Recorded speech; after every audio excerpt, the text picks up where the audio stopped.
Je voulais avoir un système qui était pas trop compliqué, puis pas qu'il y ait des poubelles un peu partout éparpillées là, sur l'heure du dîner.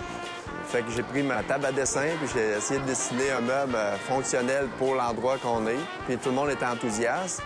Puis j'ai été même surpris pour les enfants, comment ils ont participé. C'est certain qu'on peut pas être contre la vertu. C'est un beau projet. C'est un projet qui était mobilisateur pour tout le monde, je dirais. Ça a comme uniformisé l'énergie, récupération, compostage et gestion des déchets. Là. Nous, on trie les nourritures.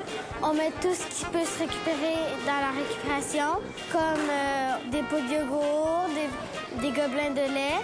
Des aliments que t'as pas fini de manger, des napkins. Des boîtes de jus.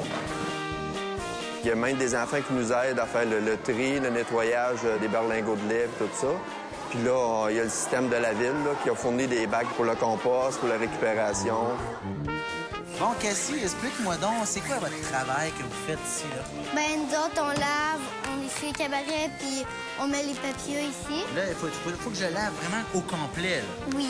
Penses-tu que tu m'engagerais? Oui. Oui!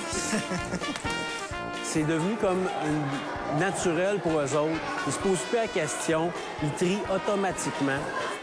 Je composte depuis 3 ans, puis j'aime beaucoup ça parce que ça peut faire un petit plus à la planète. Je suis habituée de composter, puis j'ai pas à me questionner où ça va, puis je sais où que je vais mettre. C'est pour l'environnement, premièrement, puis c'est le fun parce que ça rend notre planète plus belle. Si on continue avec M. Tritou puis M. Gobtou, d'après moi, le futur devrait être vert. Les élèves, là, dans le fond, ils ramènent ce qu'ils apprennent à l'école, les valeurs qui sont véhiculées par l'école à la maison. Puis je suis certain que ça a une influence positive sur l'ensemble de la communauté. Là.